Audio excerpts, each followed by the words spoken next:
Hey, what's up, guys? Welcome back to the show, guys. Time for the prize. As you can see, I'm wearing my Jalen Waddle jersey. It's been a while since I pulled this bad boy out. I like the colors, man. You know, Miami with that dark green and orange and white. I really like it. So yeah, I pulled this out today. Figured I haven't worn a jersey in a while here on the podcast, so let's pull out Jalen Waddle, who's a good receiver, one of the top receivers in the league right now. But yeah, we got to start with the NFL, man. Free agency started Monday, and it's been crazy ever since. We're at Wednesday now, so this is the third day of NFL free agency. Lots of big signings, lots of shockers, lots of releases that makes you raise your eyebrow like The Rock. But yeah, and a lot of news coming out of the NFL. So we're gonna start with that, and then we gotta talk about some UFC. You know, this past weekend we saw UFC 299. Dustin Poirier, the Diamond, taking care of business. I mean, that was just absolutely phenomenal, that finish. We gotta talk about that, and then we gotta talk about March Madness, which starts next week for NCAA college basketball. So let's start with NFL free agency news. So yeah, I was gonna say lots of big names moving around. So I think the biggest story from a couple days ago was Kirk Cousins, former Minnesota Vikings quarterback. He signed with the Atlanta Falcons. Big deal. 4 years, $180 million, $100 million guaranteed. I think that was like the biggest deal that happened throughout free agency. Obviously, Kirk Cousins has been with the Vikings for a long time now. Been to the playoffs a couple times. I don't think he's won a playoff game, but yeah, 4 years, $180 million for Kirk Cousins. Does he deserve it? Man, I don't know. You know, I don't. He's one of those quarterbacks. I mean, for fantasy, he's great. I mean, I had him for fantasy football last year, and he was great. He got me some big wins week by week. But you know, just in terms of just winning games and leading his team to victory, I don't know. You know, he's a stats guy, which I mean, we appreciate that as fantasy football owners. But at the end of the day, you know, that he hasn't won any Super Bowls or he hasn't won any playoff games. So it's just like, what's the point, right? But he's a quarterback. Obviously, in today's market, quarterbacks are going to get paid big, and the Atlanta Falcons were willing to pay him all that money. So Kirk Cousins to the Atlanta Falcons. He's no longer a Viking, so that was crazy. Wide receiver Darnell Mooney played for the Chicago Bears. He's with the Falcons now, signed a 3-year, $39 million contract, so you can see the disparity there between quarterback and receiver contracts. Obviously, the quarterback position's highly valuable. It's the most important position. It's the franchise. You know, it's the face of the franchise, so you're going to pay him big money. And so we got that going on. So we got that. And then Baltimore Ravens, got to jump to the Baltimore Ravens. Derrick Henry, no longer a Titan. I think we saw that towards the end of the season. He was going to leave Tennessee, and he did. Obviously, now he's with the Baltimore Ravens, signed a 2-year, $16 million deal. I think the deal can be up to $20 million guaranteed. That's according to Adam Schefter. He's been all over this since the floodgates opened earlier this week. So you have that going on. And then they re-signed Nelson Aguilar, who's been bouncing around the league a little bit. So yeah, the Buffalo Bills, they got Mitch Trubisky. They signed AJ Espinoza, edge rusher. Daquan Jones, defensive tackle. So some names there. Carolina Panthers signed defensive tackle A'Shawn Robinson to a 3-year, $22.5 million contract. I do believe he played for the San Francisco 49ers. So he stays in the NFC with the Carolina Panthers. Deontay Johnson, acquired from the Steelers in exchange for Dante Johnson and the 2024 7th round pick. So Deontay Johnson no longer a Steeler. He's with the Carolina Panthers now. Chicago Bears signed DeAndre Swift. Obviously, he used to play for Detroit. He played for the Eagles last year. Now he's coming back to the NFC North, playing for the Chicago Bears. He signed a 3-year, $24 million deal there. So that was crazy. The NFC North, in terms of running backs, it's going to be exciting this year. You know, you got Aaron Jones now with the Vikings after he got released by the Packers. You got Josh Jacobs now with the Packers. Obviously, with the Detroit Lions, you got Jahmyr Gibbs and David Montgomery, who used to play for the Chicago Bears. And then now you got DeAndre Swift with the Chicago Bears. So big names there. Safety Kevin Byard, 2-year, $15 million contract with the Bears. Cincinnati Bengals. T. Higgins signed a 1-year, $21.8 million deal. Mike Gesicki, former tight end for the Dolphins, as you see here, 1 year, $3.25 million there. Zach Moss, running back with the Cincinnati Bengals. Cleveland signed Jameis Winston and gone back up to Deshaun Watson, so that's very interesting. Zadarius Smith, edge rusher, signed with the Cleveland Browns, 2 years, $23.5 million. Dallas Cowboys, pretty silent, which is kind of crazy. You would think they would try to get some talent, try to make it to the playoffs and maybe go to the Super Bowl while I'm still alive, right? So you got that. And the Detroit Lions, at first it was kind of slow. The fans were getting anxious. Me, I'm not worried about it. Of course, if there's a big name out there, or if there's someone we need, sign them. Depth is always important. Guy gets injured, and next guy's got to step up, right? So I really like the Detroit Lions re-signing Graham Glasgow. We needed a top offensive lineman to come back to the Detroit Lions, and Graham Glasgow is that guy. So he signed a 3-year, $20 million deal. I think that's huge. That offensive line was great. Jared Goff making those plays. He makes those plays because of offensive linemen like Graham Glasgow. So I was really happy about that re-signing. So thank you, Detroit. Thank you, Brad Holmes. And probably thank you, Dan Campbell. He probably had some input on that re-signing of Graham Glasgow. So that was really important. And then we signed defensive back Amik Robertson, from the Las Vegas Raiders to a 2-year, $9.25 million contract. So add some depth to our secondary. Our secondary wasn't our strong suit last year. So adding him, I think, will help us out big time. So you got that. Edge rusher Marcus Davenport, we signed him to a 1-year deal. Linebacker Jalen Reeves-Maybin, we re-signed him to a 2-year, $8 million deal. Emmanuel Mosley, we re-signed him. I don't know, he was hurt most of the season last year, hit the injury bug a lot. So hopefully he's healthy and can get back on the field and take care of business. And then cornerback, defensive back Carlton Davis from the Buccaneers. We received a 6th-round pick in 2024 and in 2025 in exchange for a 2024 3rd-round pick. So that's not too bad. I thought that was a pretty good trade there.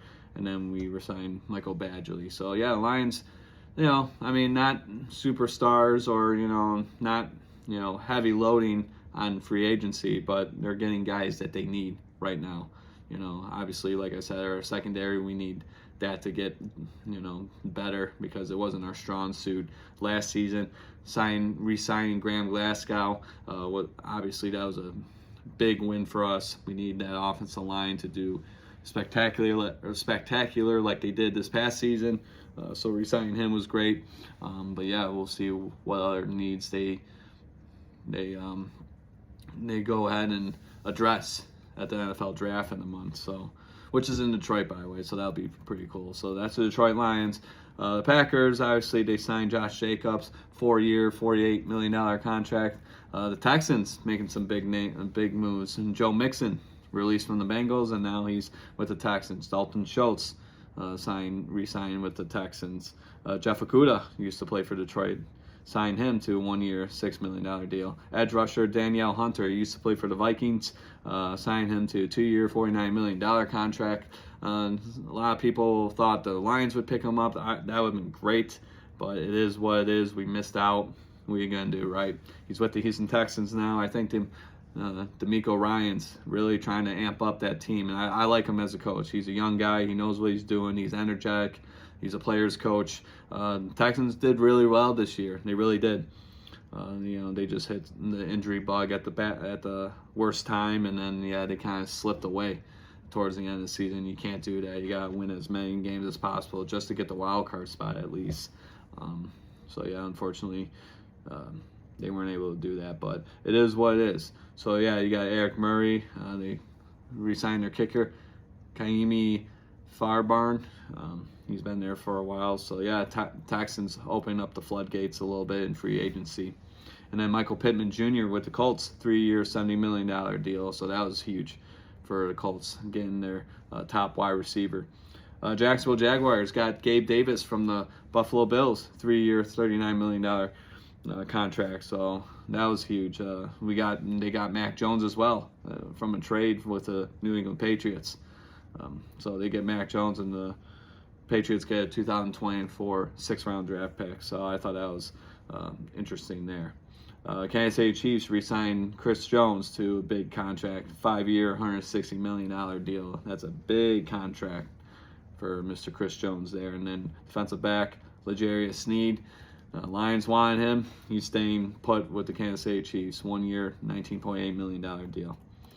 And then the Vegas Raiders, they offered defensive tackle, defensive lineman Christian Wilkins, a 4-year deal worth $110 million deal. So they're definitely being very generous to him, opening up the checkbooks a little bit. He used to play for the Dolphins. He's with the Raiders now. Amir Abdullah with the Raiders.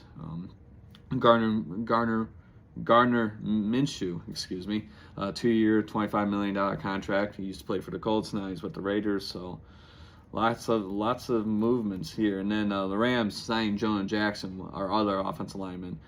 They were willing to pay him. We weren't. So he signed a 3-year, $51 million deal. So he's with the Rams now. That's interesting because Stafford is over there. So 2 former Lions players out on the West Coast now. The Vikings cleaning up shop. They got Sam Darnold, 1-year, $10 million deal. They got Aaron Jones, 1-year, $7 million deal. So like I said, those running backs in the NFC North, that's going to be very exciting football this year. Count me on that. That's gonna be fun to watch. The Patriots, kind of just re-signing their guys. Kendrick Bourne, Hunter Henry. Let's see who else they got. Jalen Reagor, Austin Hooper. That's a new signing. He used to play for the Browns, and now he's with the Patriots. Yeah, Saints re-signed Tyrann Mathieu, but they've been kind of quiet. The Giants. Yeah, Giants got rid of Saquon Barkley. He's with their rival now, the Eagles, which I thought that was insane. And yeah, speaking of the Eagles, Saquon Barkley, 3-year, $37.75 million deal. C.J. Gardner-Johnson going back to the Philadelphia Eagles, and good. He didn't do anything for us. I mean, he was hurt. He tore his pectoral muscle. He talked all that smack, and it didn't work out for him. So. Yeah, get him out of here. He doesn't deserve to be in Detroit. Go with Philly, and I guess do your thing, my friend. And then re-sign Jake Elliott, and then obviously Russell Wilson signed a 1-year deal with the Pittsburgh Steelers. Leonard Floyd signed a deal with the San Francisco 49ers.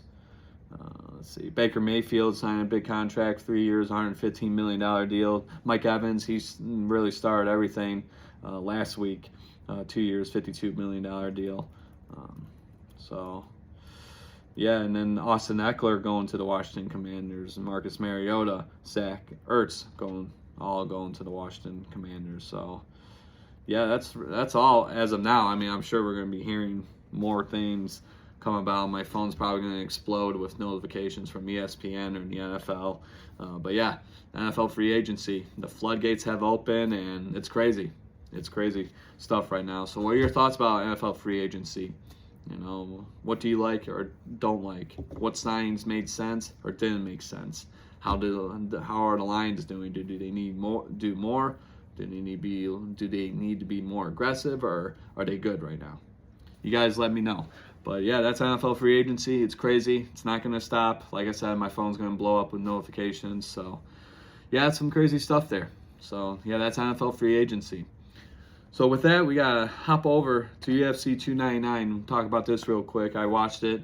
I did fall asleep during the main event, of course, right? Trying to stay up and watch the championship fight, and I'm sleepy.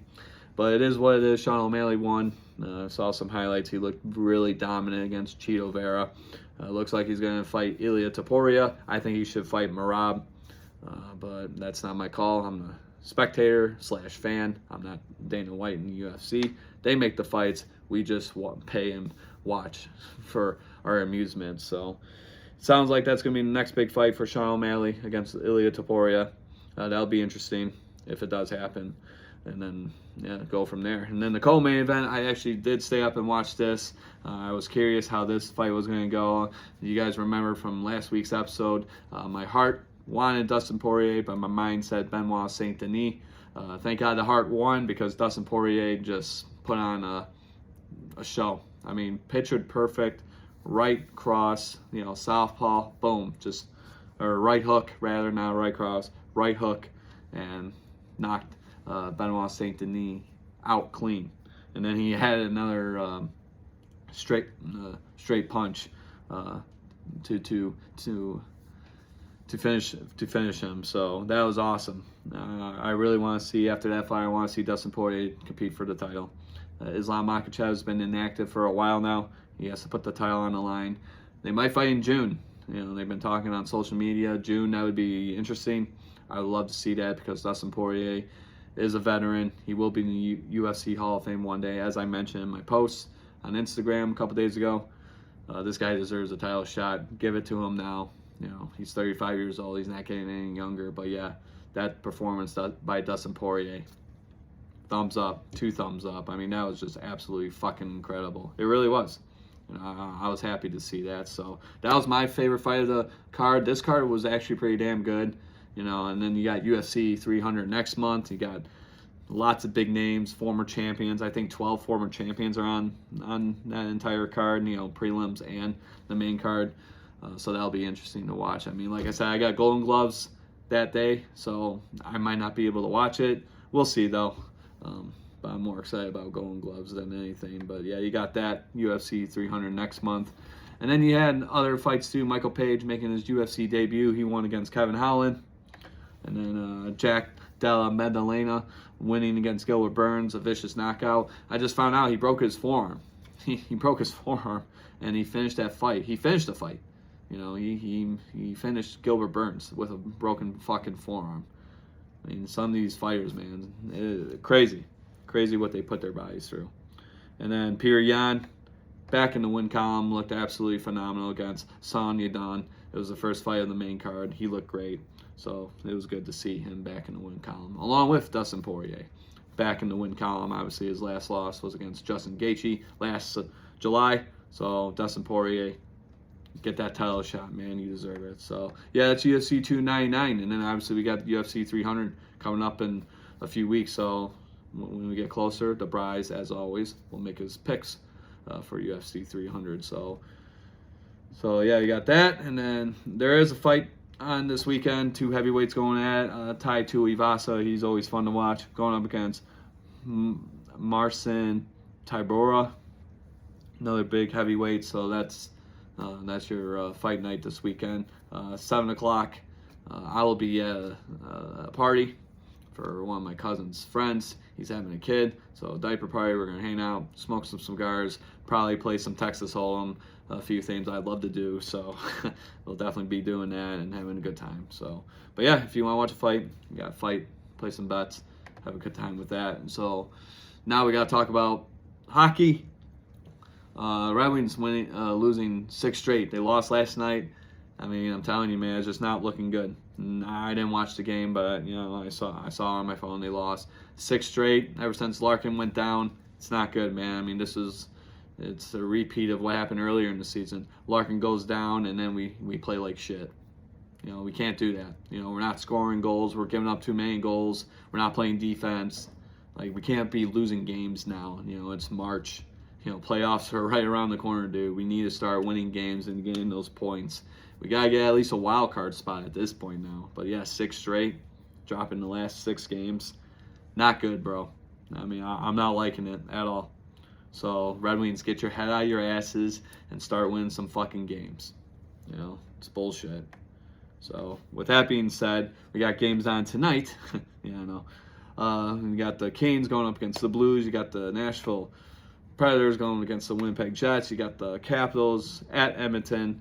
And then you got the Colorado Avalanche going up against Vancouver. Vancouver's been doing really well this year, shockingly enough, because when I was a little kid, they were not good at all. But this year, turning the tide a little bit. So good to see new teams doing good in the NHL. And then tomorrow, Red Wings are at home this time, finish, off that horrendous road trip. I mean, we didn't win a single game, I don't think, on that road trip, which is pathetic. But we're home tomorrow. Hopefully we can get the win at home, 7 p.m. We got the Arizona Coyotes. They kicked our ass at Arizona last week, so hopefully tomorrow night we'll be able to settle the score and get a W, get back in the win column, start winning some games, getting those points so we can get to the playoffs for the first time since the 2015-16 season. So 7 years. We need to get back in the playoffs, man. Don't blow it now, Detroit. Come on. You guys are doing so well, and now you're shitting the bed. Like, get your shit together. Get your heads out of your asses. Start playing some fucking hockey, all right? So you got that game on tomorrow. Bunch of games on. Watch some hockey. Play some bets. Let's go Red Wings. Take care of business. No excuses. And with that, we're going to end this episode today with March Madness. So March Madness starts next week. So fill out your brackets. Hopefully you guys do well. Obviously, Selection Sunday is going to be this Sunday, March 17th. The first four is March 19th and 20th. And then the first round starts next Thursday, March 21st, and then 22nd, Friday. So see possibly a bunch of upsets. You never know. It's March Madness. Anything can happen. I love doing this. This is really the only time I watch college basketball, I'll be very honest with you guys, because it's exciting. Like I said, a 16 seed or whatever, 14 seed can be a number 1 or number 2 seed in the very first round. I've seen it happen numerous times.